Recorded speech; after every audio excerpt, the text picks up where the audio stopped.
Hey, everybody. Welcome into the Flagship Podcast.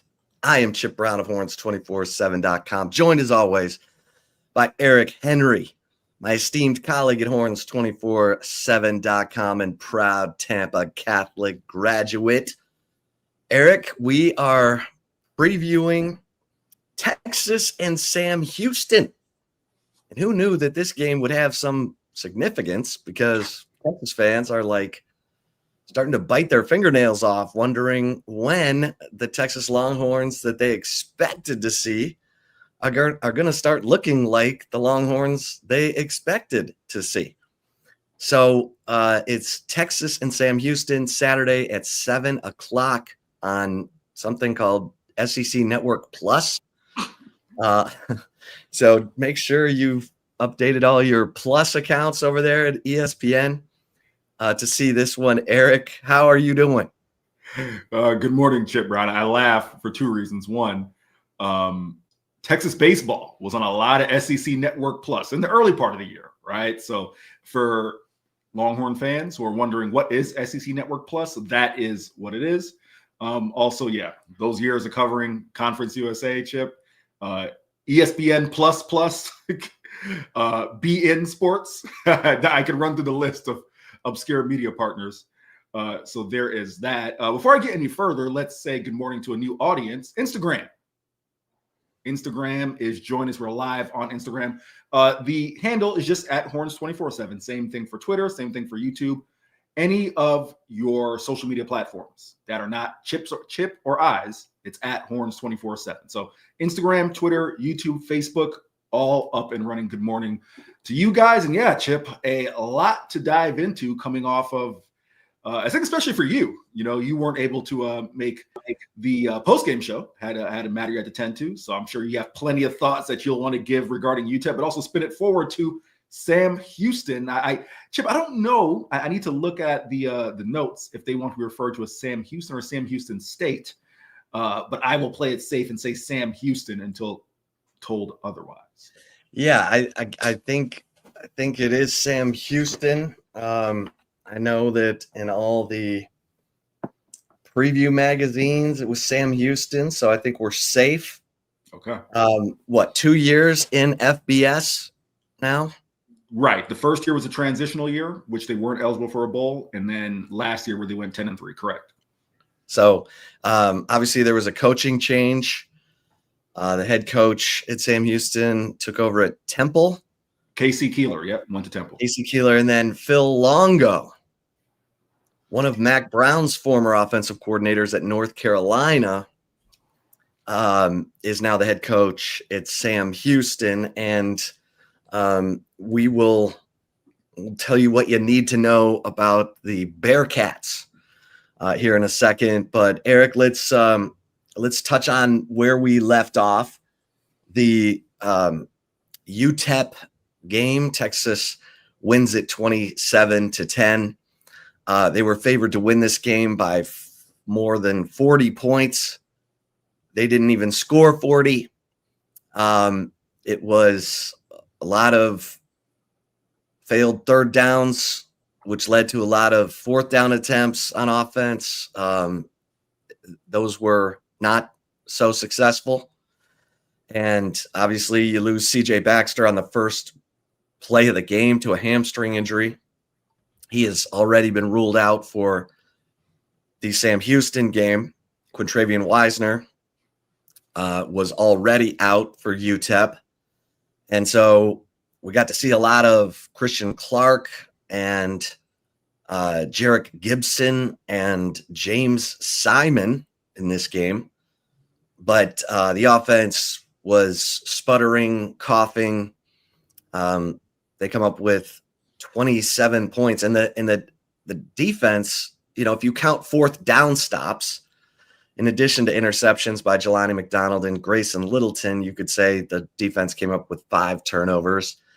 But the offense only scores 27 points, 2 Mason Shipley field goals, and 3 touchdowns. Now, 2 of those touchdowns were rushing touchdowns by Arch Manning.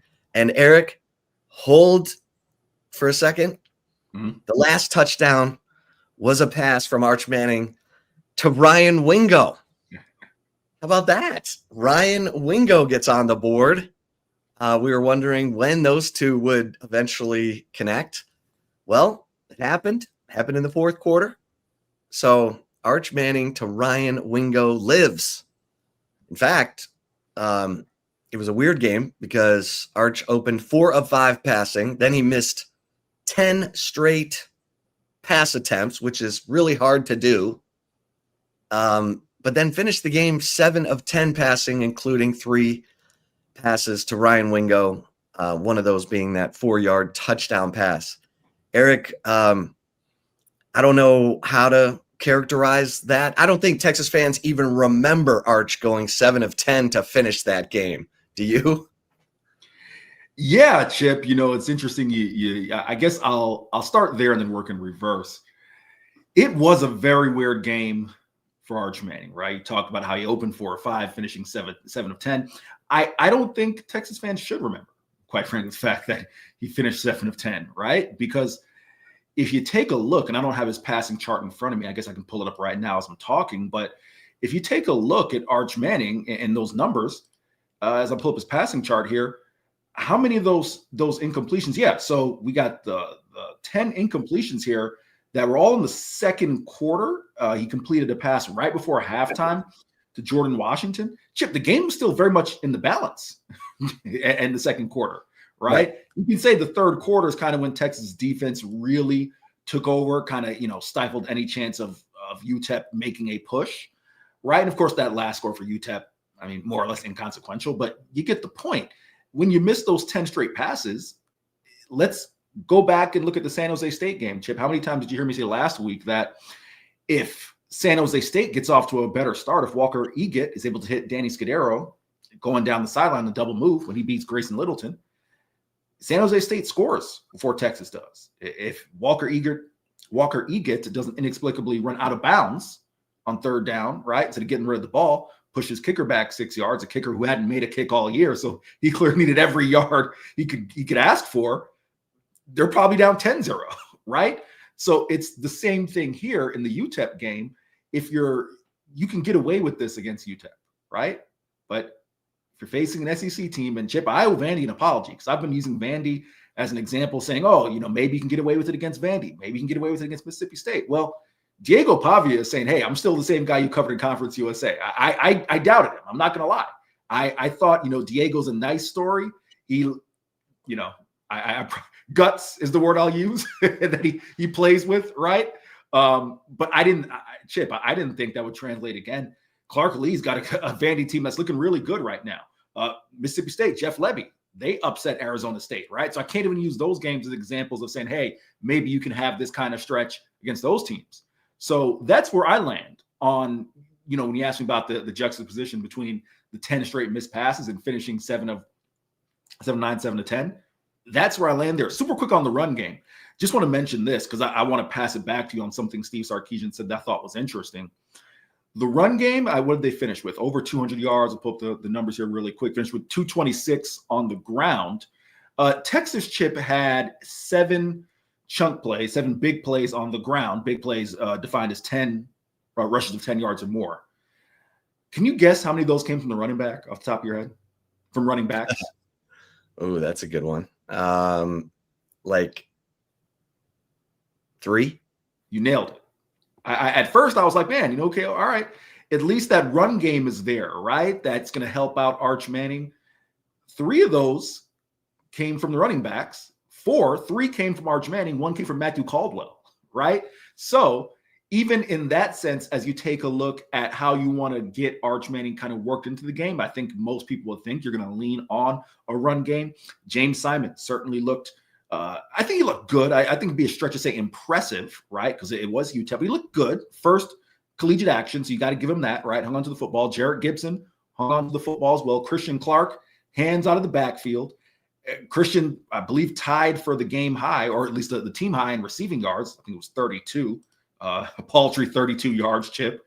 But Christian Clark, yeah, two receptions, 32 yards. Ryan Wingo, 3 receptions, 32 yards. But here's what I want to pass it back to you, right?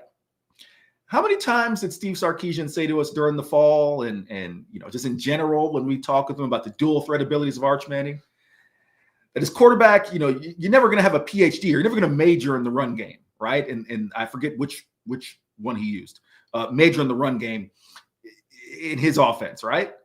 And now we've heard Steve Sarkisian, I'm trying to read between the lines a little bit, say, yeah, maybe Arch, he needs a couple carries to kind of get himself in the rhythm of the game, right?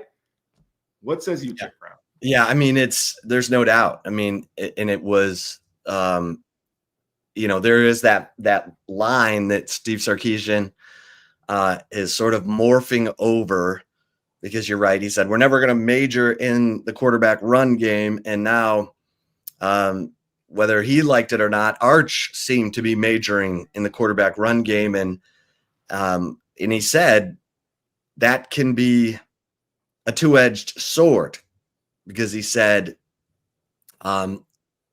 if you're struggling in the passing game and you're having success in the running game as a quarterback, you can start to look for reasons to run, and it takes you out of the scheme of the offense. And I think Sarkisian felt like that happened a little bit against UTEP. And so, Arch is the leading rusher on this football team right now. After 3 games. Last year, after 3 games, you had Jarek Gibson leading the team in rushing, but right now, it's Arch Manning. That's not something we expected to be hashing over after 3 games, Eric. And let's see, Arch has 23 carries for 112 yards. CJ Baxter has 24 carries for 110 yards. Arch has 3 rushing touchdowns. So this is not where Texas wanted to be. Of course, they wanted to be 3-0. They're 2-1. And so, this is what everyone is talking about, thinking about, what's going on with Arch Manning.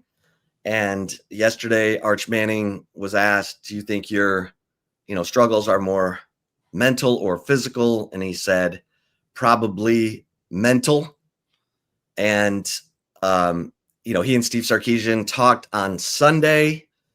Sarkisian said, let's get some of this frustration headed toward the opponent. Don't beat yourself up. The opponent's already trying to beat you up. So let's get the focus over onto taking, the frustration out on the defense. And Eric, do you remember Steve Sarkisian saying during training camp that we need to have players move on from one play to the next and not let a bad play linger? And he didn't say the name of any players. He just said, that's something that we need to work on. Everyone now is assuming that he was talking about Arch Manning. And we saw some progress against San Jose State, 9 explosive pass plays.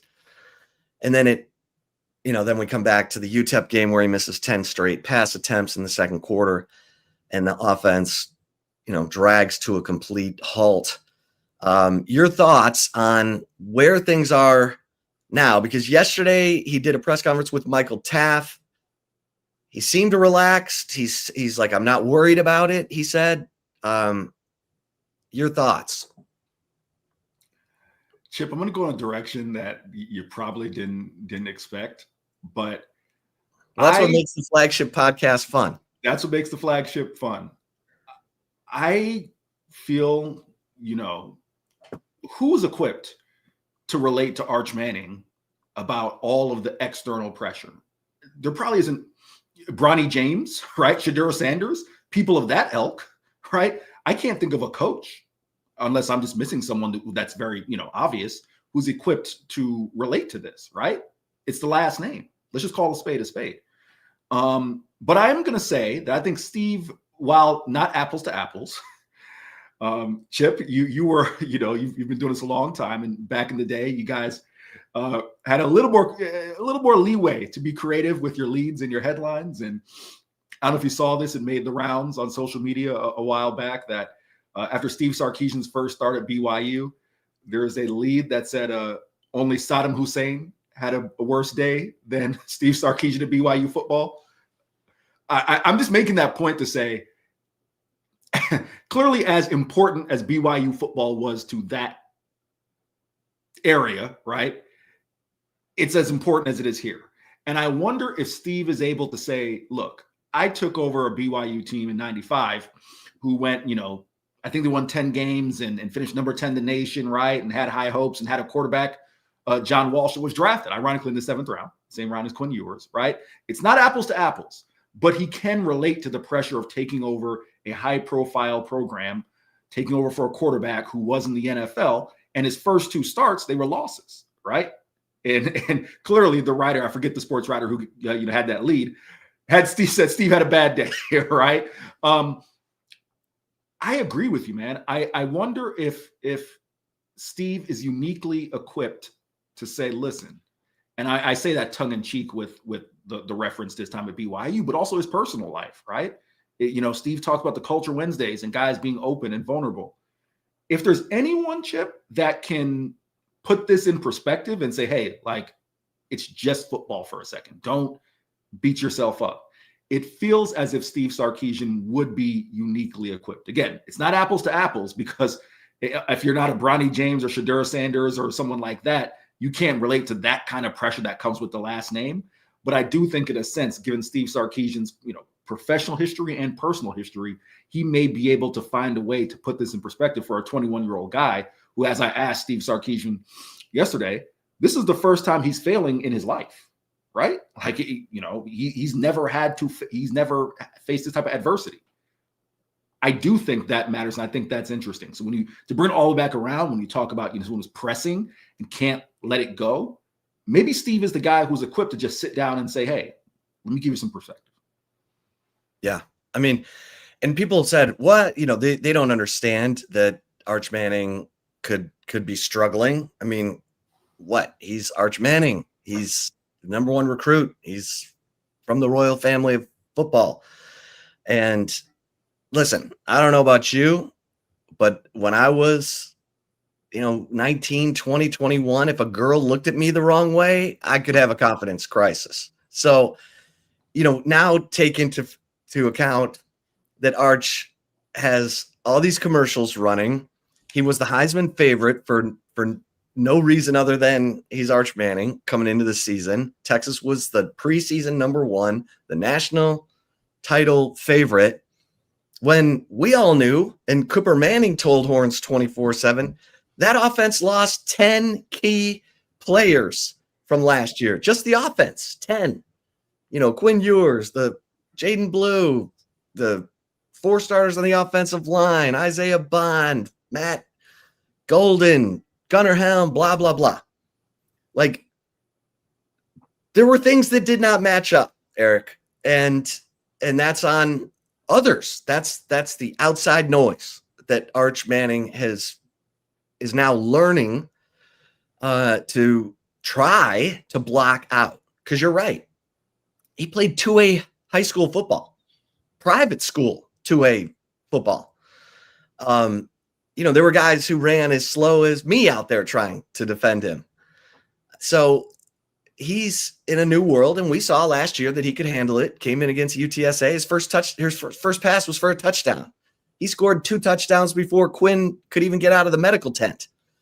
It looked like it was going to be easy breezy. He threw for 4 touchdowns against UTSA. One of them a 75-yarder to Ryan Wingo. And so at the end of last year, when Quinn's, fighting through injuries, everyone's like, just put in Arch. Okay, well, then it all becomes his show. He's got commercials. He's the Heisman favorite, blah, blah, blah. And then he goes up to Ohio State. Maybe he's uncomfortable. He's the pressure, the environment. He skips that first ball. And then he's probably thinking, what was that? And then he's starting. Now he's in his head. And he's been in his head for 3 games. And there were times where, against San Jose State where it looked good. Against UTEP, that second quarter was a nightmare.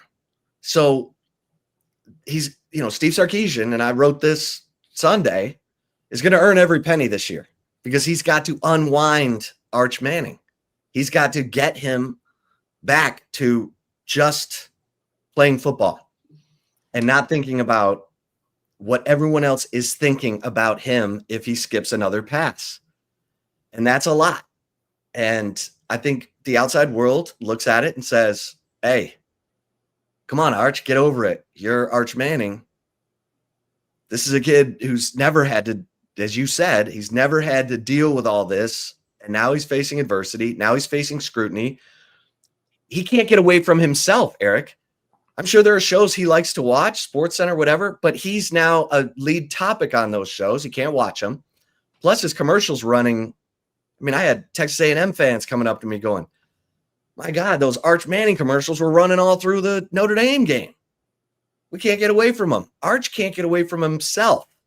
So Steve Sarkisian, as you pointed out, former quarterback, offensive play caller, head coach, this is his unique assignment because people are already saying, sit him down. You're going to sit him down in the middle of a confidence crisis? No, you got to work him through this because he gives you the most upside. And guess what, Eric? Your first two games in the SEC, Florida and Oklahoma, the strengths of those two teams are their defensive lines. And, Florida played LSU this past weekend. And DJ Lagway threw 5 interceptions. And the Florida defense only gave up 20 points. It's about to get real.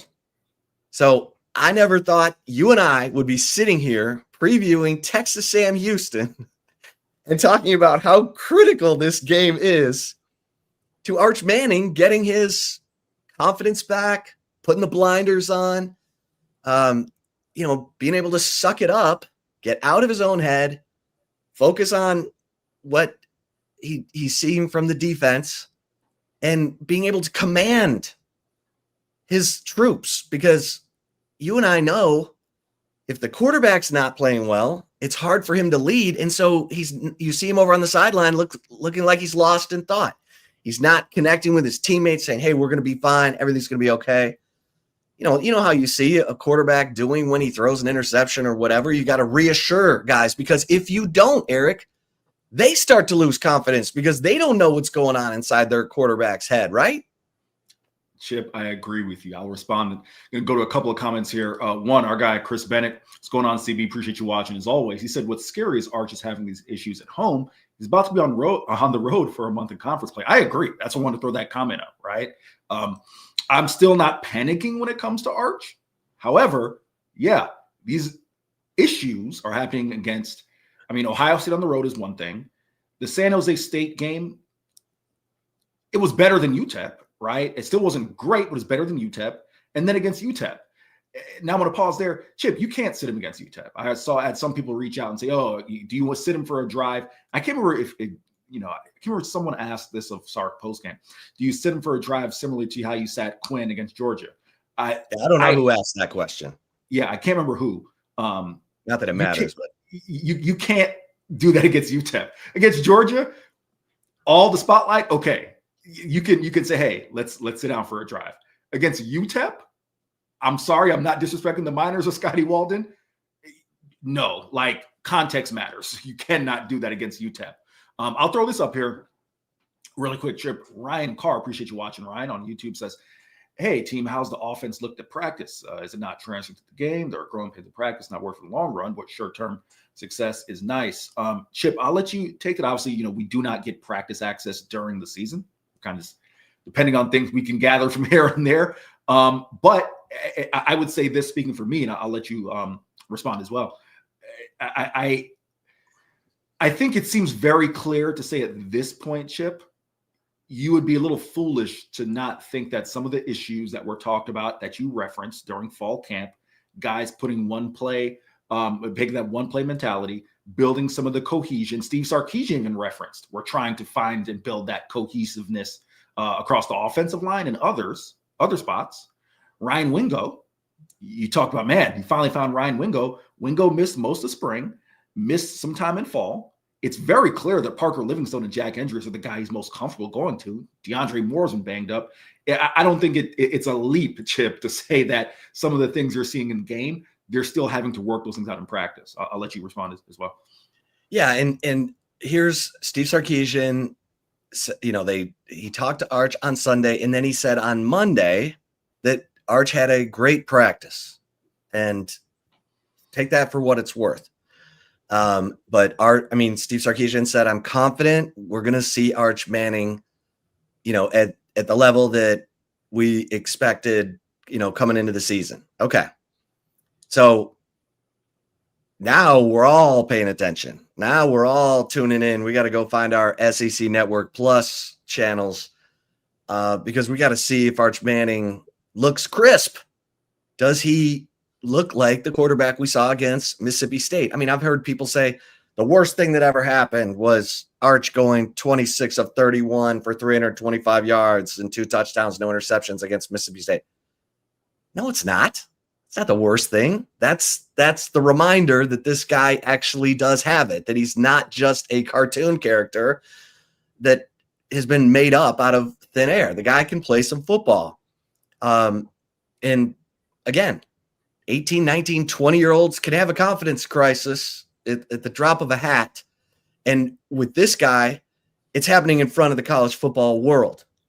I'm sure when he skipped that pass to DeAndre Moore to start the Ohio State game, he's sitting there going, what the hell was that? Like he was wide open. That's a throw I make all the time. And, we talk about the Texas OU game, how players talk about over the years, they come out of the tunnel. They can't breathe for the first quarter. It's just so enormous. The presence, the fans, the noise, the tunnel.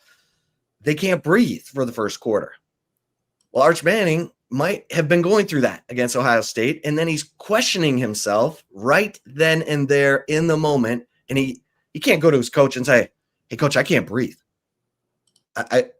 I'm struggling here. Or maybe he could or should. And Arch strikes me as kind of that guy, because we asked Parker Livingston, who is his roommate, hey, has Arch come to talk to you? No, we were watching football on Sunday.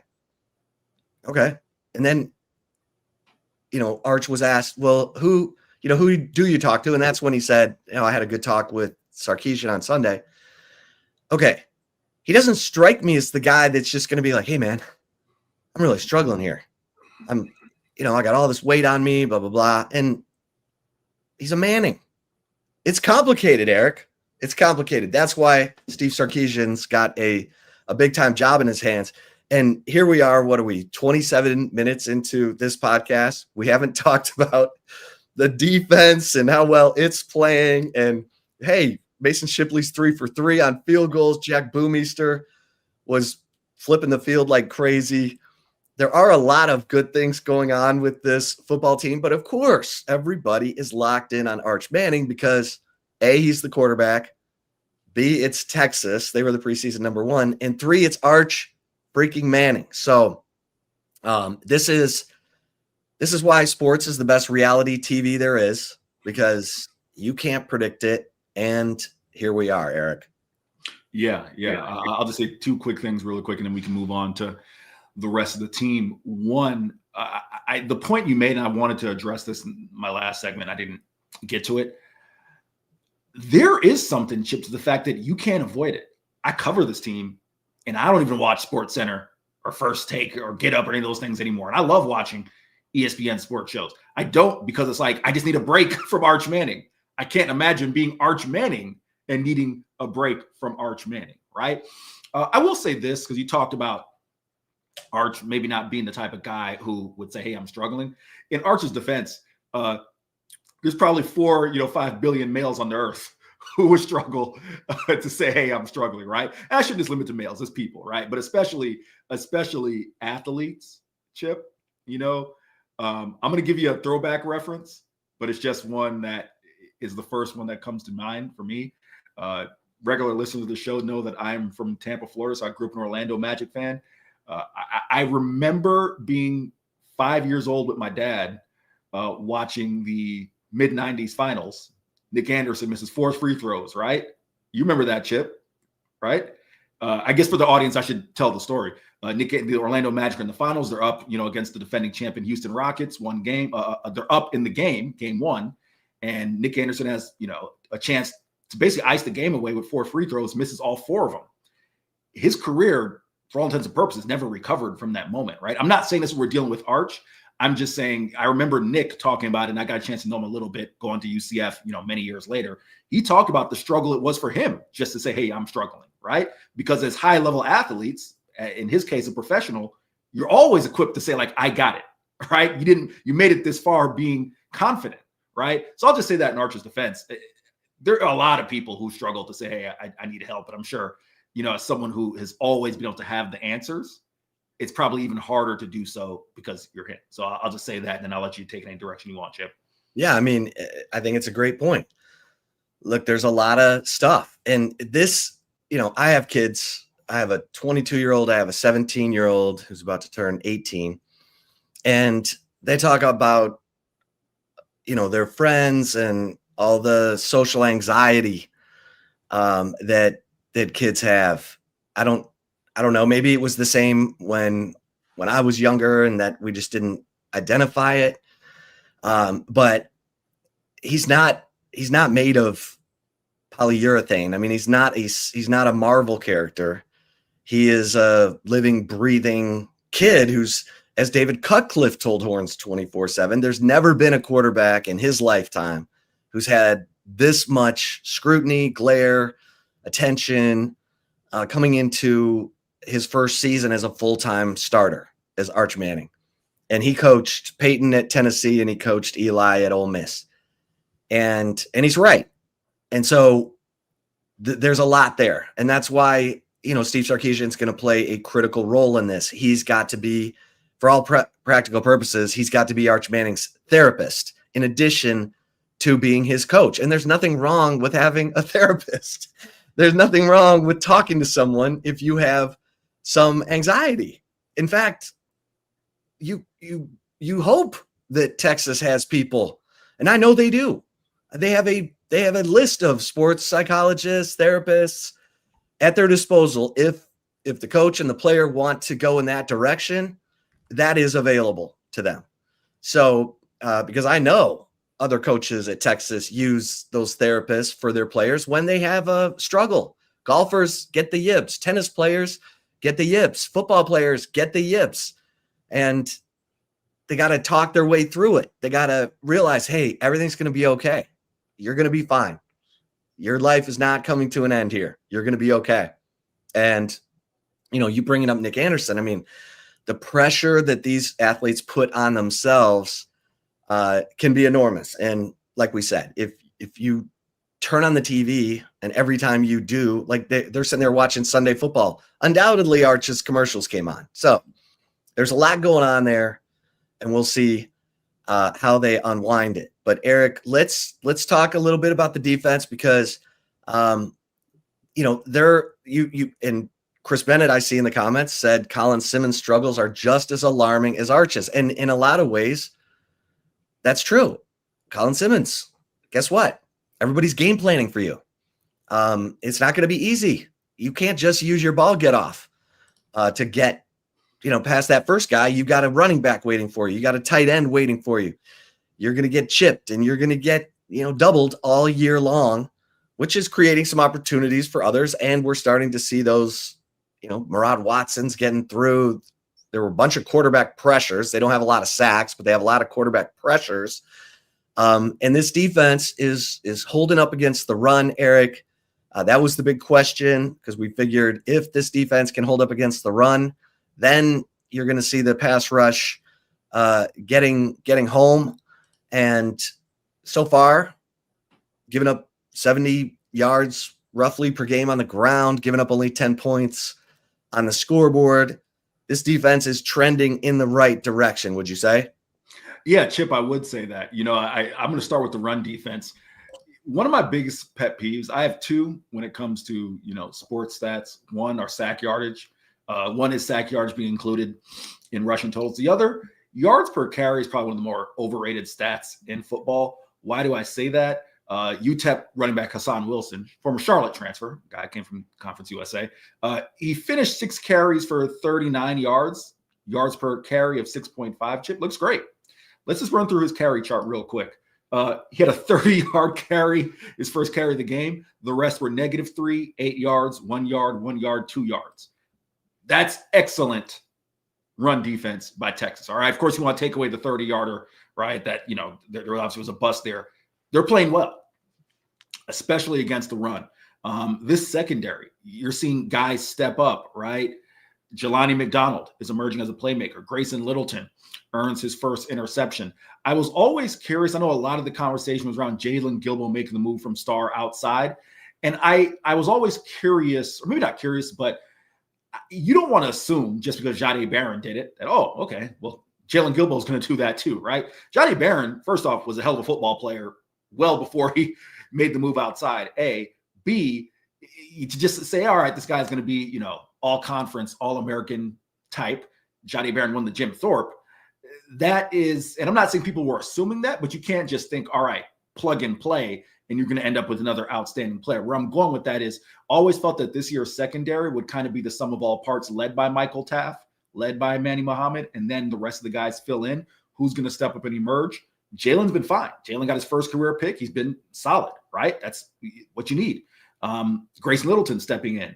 Who am I missing? Kobe Black has played. Derek Williams has played. So that, to me, I think is super key. And then also, I'm sure you'll talk about this a little bit. Leonga Lafau is playing really good football, right? Led the game with 7 tackles. Led the UTEP game with 7 tackles. So, yeah, this defense, they responded to the challenge of forcing turnovers after the Ohio State game. They did that. The only thing you want, and Steve Sarkisian talked about it, saying teams are making a concerted effort to get rid of the football. I watched, my Tampa Bay Buccaneers last night. Baker Mayfield and company, they were looking to get rid of the football because he had Will Anderson and I'm forgetting the other rusher off the top of my head, Hunter, right, for Houston. Daniel Hunter, right, who get home quick, right? Teams are taking that approach with Texas. So for Colin Simmons, you can't be frustrated. You can't. I thought Steve used a great analogy. You can't get 5 sacks in one play. You can't go get all of them back in one play, right? Understand that now you are, as you said, Colin, the one. And teams recognize you are the one. And they are game planning as such to prevent you from being the one, right? So you can't press when the opportunities are there, make those opportunities. And they are getting pressures, right? Just not quite getting home. So that's the only thing you'd want to see from this defense. But I think this defense is playing at a championship level. And I'll say this, Chip, I do firmly believe, not saying the offense can be what they were against UTEP, but if this offense never finds, all cylinders, if they don't ever reach that point where they're firing on all cylinders, if they can just be enough, I do think this is a defense that if you give them 21 points, maybe give them, let's say 21 points. I think 17 might be a stretch against some of the premier SEC teams. You give them 3 scores, they'll find a way to win games. Yeah. I've had coaches say, first one to 21, 24 points for Texas. They're good, and we'll see how that goes heading into SEC play. But Jelani McDonald after the game Saturday, someone asked, hey, are you frustrated when the offense is sputtering like it was? He said, look, that's why we're here. It's our job to go out, get stops, and if we have to, score points. We all talk about the 2000 Ravens defense, and that was a team where the offense went 5 straight games without scoring a touchdown. And they still went on to win the Super Bowl. So look, this is going to be, fascinating to watch, but the defense is holding up. The defense is doing what they were expected to do. And they haven't gotten the best version of Colin Simmons and Anthony Hill through 3 games yet. But as you mentioned, you're getting really good stuff from Leonga Lafau to Anthony Smith, the safeties. Michael Taft leads the team at tackles. And Eric, special teams. which looked like it was a negative, except for Jack Boomeister in the Ohio State game because the return game was on life support. Well, here comes Ryan Niblett. And I want to ask you about Ryan Niblett because Ryan Niblett showed some life in the return game, and he's starting to show up in the offense. Now, there wasn't a lot of plays to Ryan Niblett, but you saw him line up in the backfield. You saw him line up out at receiver. It's like Steve Sarkisian's getting ready to maybe start to deploy Ryan Niblett in that Keelan Robinson, Jaden Blue role. Maybe he's saving it. I don't know. Maybe Arch is struggling to find it, but your thoughts on Ryan Niblett? No, you took the words right out of my mouth when we did our three things I know that myself, you, and Hank South, managing editor, Horns247, we combined to do for Sundays. The one thing that I thought was that Ryan Niblett is carving out a role for himself on offense. I think you saw his speed, you saw his dynamic playmaking ability, and this is something I firmly believe. When an offense is struggling, you got to find ways to manufacture offense, whether that's special teams, Niblett having a great return and putting the offense with a short field, or that's just, hey, we got a guy who, let's give him maybe not, Chip, even 5 to 7 touches, just maybe 2 to 4, right? Opportunities, a little bubble, maybe some sort of wheel, right? Where you can get a favorable matchup and you can get him one-on-one, a little, shovel pass, the reverse, things of that nature. I think Ryan Niblett has shown, because all we've heard throughout the offseason, we talk about guys who are fast, and we've talked about Parker Livingston. Everyone has said, well, don't forget about Ryan Niblett, right? As a guy who's super fast. So I think that is one aspect. And B, yeah, you talked about the role. The past two seasons, Jaden Blue had that role. Keelan Robinson had that role. I'll never forget Keelan, what was it, the Texas Tech game, final game of the 2023 campaign that he broke out, right? Had some big plays. So, yeah, I do think Ryan Niblett is earning opportunities for himself on offense. Yeah, and that they need that explosivity. A lot of people after the Ohio State game said they don't have any explosive playmakers. Well, hit them in stride and you'll see the explosiveness. Don't count this team out yet from a explosive standpoint, speed standpoint. Once those passes start hitting where guys can make play. Look at Parker Livingston, on the 83-yarder. You put the ball in the right place, the guys can make plays after the catch. Eric, are you let's see, what else do we have here on our list of topics today? Okay, has your outlook on the 2025 season for Texas? I said Texas would go 11-1. I'm probably shading that a little bit, to at least 10-2 right now. How is your outlook for the 2025 season looking? Yeah, Chip, I'm not going to lie. I'm not just saying this just because I'm struggling to remember if I said 11-1 or 10-2. I'm pretty sure I'd said 11-1 because I know I thought they'd lose to Georgia. And I still had that as the case. I'm pretty sure I said 11-1. Nevertheless, let's go either or, 10-2 or 11-1. Yes, my outlook has changed. I don't think I don't think this team is quite Citrus Bowl. You can't spell citrus without UT. I'm sure Steve Spurrier is somewhere in Gainesville. Oh, the old ball coach, Chip. I'm surprised he hasn't done a victory lap just yet. Maybe if the Gators were a little bit better, we'd hear from him, given his offseason comments, right? I don't think this team is quite, Citrus Bowl or Outback Bowl bound, but I do think my outlook, not just double-digit wins, I thought Texas would play for a national title. I didn't say they'd win it, but I did feel confident that they would play for a national title this year. Not quite as confident. Again, as I said, I think this defense is more than national championship caliber, can carry the team. I didn't want to use the word carry, but I do think they could carry the offense. But I do think, Chip, we just haven't seen enough from Arch Manning.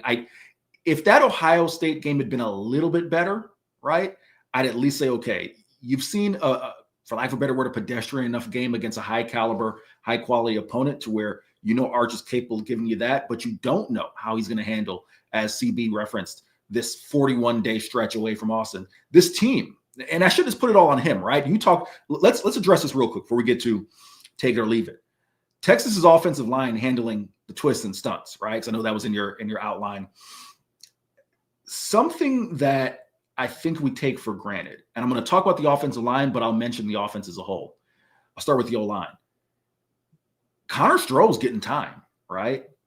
And that's not saying that that's a bad thing. I'm just saying it's not like the past 2 years where you knew left tackle, guard, center, right tackle, like those are locks, right? And I guess right guard DJ too as well.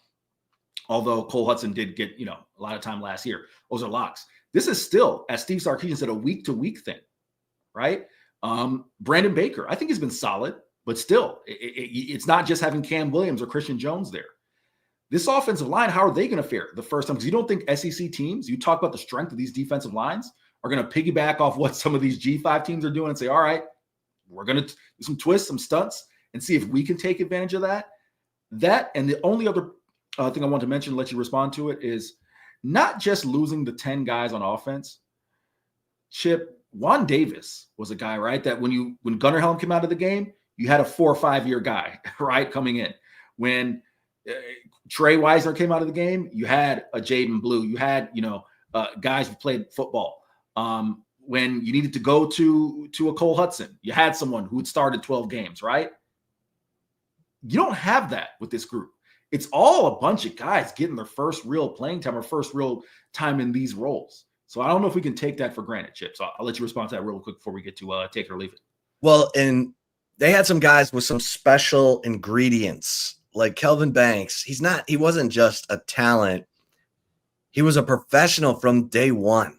Like, he was a guy who did everything that he needed to do to make it to the next level. And of course, we found out, while he was at Texas, his mom was really sick. He was dealing with a lot, and he still was able to manage it. And look, it's in the age of the NIL and transfer portal in college football. And we know that the prices were going up this past year. And Texas has been competitive. You've got more to balance in your culture than ever before. And so this is not it's an inexperienced team on offense. It's, the communication up front is the key. We know that. We don't need the players to tell us that.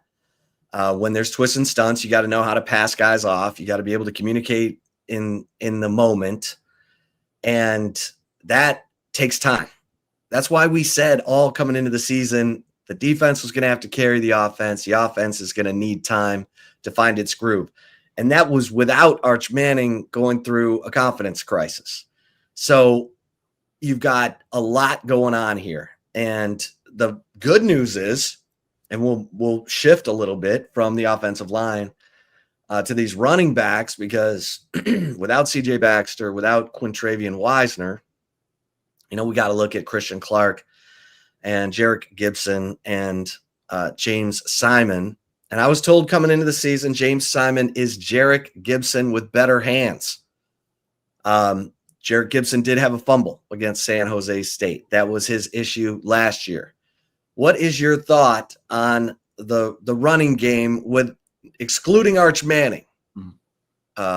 Eric, if this, what do you think of these backs? Is Quintravian Wisner that valuable? Is he so valuable that he is clearing away the guy?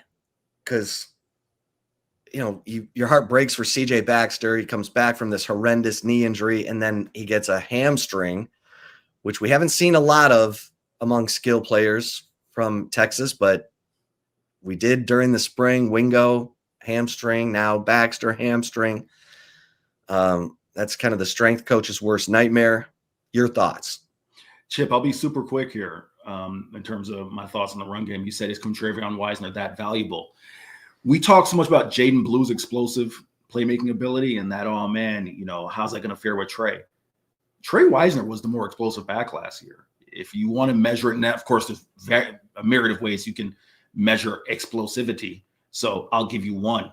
In terms of 10 carries that went 10 yards or more, Jaden Blue had one every 9.3 touches. Quintrevin Wisner had one every 7.1, right? And yes, Jaden had his fumble issues, but Trey was an explosive back. Now, the difference was Blue has that speed that once he's in the open field, he's gone. And Trey was open and saying, hey, I'm still gaining confidence in putting my foot in the ground and making a move to make a player miss, a defender miss in the open field to do that, right? But just in terms of sheer popping big runs, Trey Wisner was very consistent in doing that last year. So yes, he is that valuable. In terms of the younger backs, Christian Clark, Jarrett Gibson, and James Simon. James Simon was impressive. Again, first collegiate playing time. You knew he was going to play. I think that was pretty much more or less stated during the week by Steve Sarkisian and company. But CJ Baxter goes down on the first play of the game, right? James Simon steps in, plays well. Again, not excellent, but solid. I put you this way. All those backs are talented. Would I want to go into the meat of SEC play without Quintrevin Wisner and or CJ Baxter? No. I still would want those two guys to be the lead and then have the versatility and depth of Gibson, Simon, and Clark. But I'm not ready to write it off if, the break glass in case of emergency scenario, CJ, I hate to even say it, but maybe he's banged up throughout the entirety of the year, right? This hamstrings can linger, right? Trey, his injury, shoulder, correct? Well, he's had an ankle. He's had a little. That's right. That's right. He had an ankle as well. Yeah. If his injuries linger, I don't think it's the end of the world if those three are your backs. But I would feel more comfortable if the lead two were Quintrevin Wisner and CJ Baxter. Yeah. I see we got a comment from the Green Lantern. Any comments on how well Grayson Littleton is doing? Yeah, Grayson Littleton, listen, they targeted him in the San Jose State game 14 times. And he comes back the next week, gets targeted 4 times, gives up 1 reception, has an interception. This is a guy who's moving on from, he's got the next play mentality. And he did get beat on a double move and he didn't have to pay for it because Malachi Nelson missed. But he had a guy get behind him. That's part of it. That's how you learn. And let's see. I bet Grayson Littleton does a really good job of learning from his mistakes and continuing to grow. This guy's going to be a star and is certainly one of the positives going on with this Texas defense right now. But you see Andrew Makuba making big plays in the NFL already for the Philadelphia Eagles, and you realize how special that secondary was last year with Jahdae Barron, Michael Taft, and Andrew Makuba all being high school buddies who trained together, even though they went to different Austin high schools. And so under Bam Blake, the DB trainer here in Austin, and so impressive that this Texas defense is playing as well as it is without players like that. Of course, Jahdae Barron won the Thorpe Award last year. All right, Eric, you ready for some take it or leave it? I am ready, Chip. Okay, who is serving first? You are serving to me. Okay, I'm serving to you. Take it or leave it, number 1. Colin Simmons, who has only got a half sack through 3 games, and Arch Manning are both pressing. Take it or leave it. Yeah, I mean, there's no denying they're pressing, Chip. You have to take that, right? We talked about it. We talked about Arch a ton. We spent the first 30 minutes of the show talking about Arch. I think there's no doubt that he is pressing. When asked if his struggles were physical or mental, as you mentioned earlier in the show, he said mental. I don't think he had any choice but to say mental. He certainly can't say they're physical because that opened up the whole different can of worms. But I think it's clear. And the same thing with Colin Simmons. Yes, I'll take it, Chip. All right. I will agree. I will take it as well. We talked quite a bit about it, so let's move on to take it or leave it, number 2. Take it or leave it. Number 2, Texas scores at least 40 points for the first time this year against Sam Houston on Saturday. Take it or leave it. They should, because Sam Houston's defense has not been good. And in fact, Sam Houston's defense is, they're giving up 38.7 points per game. They are not good in the red zone defense, and they're not good in third down defense. They're ranked 121st of 133. And bottom line is, Eric, if Texas doesn't score 40 points in this game, hold on to your bootstraps heading into SEC play. I'm going to take it as sort of a benefit of the doubt to Steve Sarkisian and Arch Manning getting things worked out. What say you? Yeah, Chip, I'm going to take it. I'm going to take a minute here and just do a quick Sam Houston rundown. You talk about Phil Longo as the coach. Obviously Casey Keeler left last year. Hunter Watson was their veteran, right? JUCO guy, came in, started 12 games last year, helped him to that record. But Hunter Watson is a runner, right? And I guess we should say Phil Longo's run the air raid. We should state that right now. So you knew, even I guess me being someone who covered the league, but in general, that was going to be a weird fit. They got 2 guys because Hunter Watson was, as I'm trying to figure out, I believe was a healthy scratch last week. Mabry Madurer, or maybe it's Mateer, and Landon Locke, Chip, who played last week against Hawaii.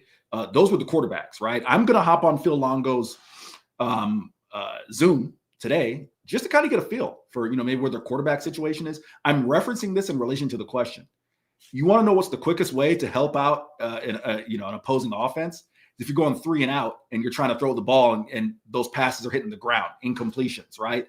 Those quick drives that put your defense back out there. If you take a look at week 1, Chip, Western Kentucky, and I've talked a lot about my relationship with Tyson Helton and what they've done there. Maverick McIver, former Abilene Christian quarterback, torched Sam Houston. I think the blueprint is there for Texas to break out. And I agree with you. If they don't put up 40 this week, yeah, that's about it. So I'll take it, Chip. All right. I agree. Yeah. Take it or leave it. Number 3. Eric, LSU is the best team in the SEC right now. Take it or leave it. I'll be quick, Chip. I'm leaving it. Because I, for the sake of consistency, I've had Georgia ranked number 1 in our 24/7 Sports SEC poll that writers vote in weekly. To be the man, you got to beat the man. I believe Georgia was the top team in the league. I believe they still are. B, that performance against Florida left a lot to be desired, right? So Brian Kell's a little defensive, maybe because he got the first question as presser as such. But yeah, I think it's Georgia, Chip, so I'm leaving it.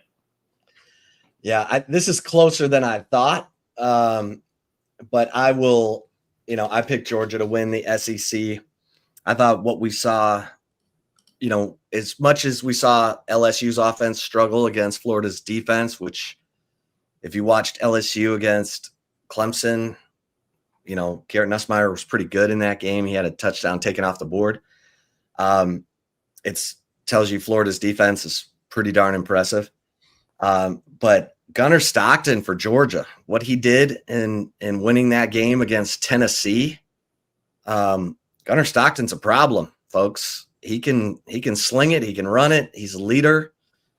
He was not scared in a shootout.